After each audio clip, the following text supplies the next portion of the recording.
So once I thought about how it played out in my family, with my grandmother, even grandmother's parents having diabetes, and knowing that that family history was going on probably historically decades, I wanted to do something to make a change. And once I hit early 40s, mid 40s, I started thinking, you're going to hit 50 soon. And did I want to be 50, fat, and unhealthy, and at risk for those types of diseases, especially diabetes, knowing that today West Virginia is #1 in having diabetes? And the answer to that question was a resounding no. So I just thought that I needed to take the steps necessary to put myself in a position to not be at risk for heart disease, diabetes, and all of those things, knowing that I had a young daughter to take care of, and also to set the example for her as far as health and lifestyle changes in regards to how you take care of your body and your health. You ultimately think, I'm going to be 50, I'm going to be fat, I'm not going to see my daughter graduate from high school, maybe not college, maybe not get married, maybe not see my grandkids. And then you also get on a plane and you realize that you don't necessarily fit in the seat. So I recognized that that was an issue. And so in 2009, I had a lap band procedure, which kind of kick-started my weight loss journey. I lost about 65 pounds doing that. And I don't know if you know it or not, but when you are heavier, not only in your mind, you don't really feel like going to the gym because you feel like everybody's looking at you, or what's she doing here, or there are physically things that you cannot do when you weigh over 300 pounds at the gym. So I like to dance. I love to dance. I found Zumba, and for God, probably still today, I'd go to a Zumba class every day, but for probably 3 or 4 years, I went to Zumba every single day, and I just danced my heart out.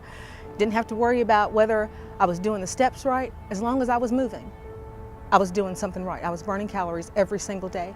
And ultimately, because I started doing that, then I started moving on in my fitness journey with other body pump types of things, which added strength training. And now, I'm fortunate enough to work for a place that offers fitness classes for free to their employees. So every day at noon, I go downstairs, I work out, I take a shower, I go back upstairs, and I am ready for my 1 o'clock meeting every single day.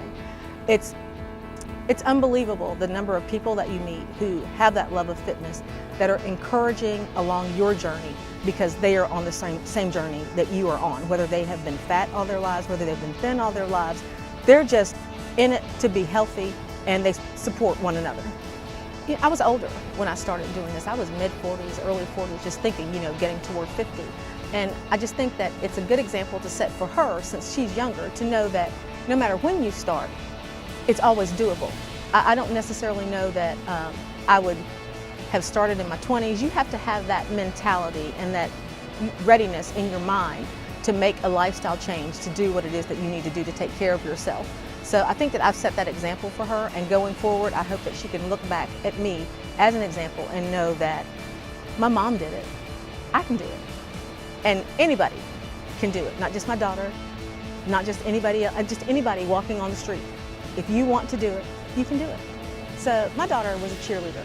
There's no way I could have gotten out there and done any tumbling, anything with her at that point. I stood around. I used to walk the track because I wanted to lose weight then. I'd try to walk while she was doing cheerleading, but there was nothing I could do to help her then. Since I've lost weight though, I've kind of found the things that I like to do. I've been zip lining this past summer. As a matter of fact, I've been twice. I didn't know how to swim.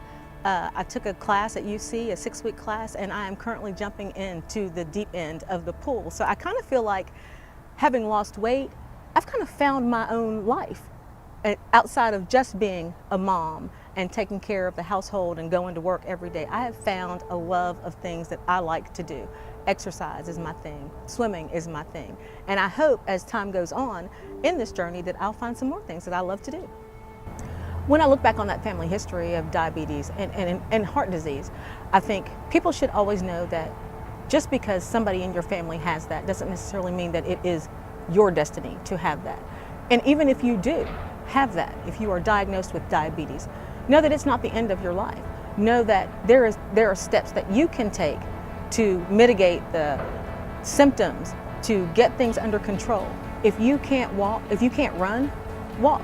If you can't dance, just walk. Do whatever you can do to get up and move and take control of your own destiny.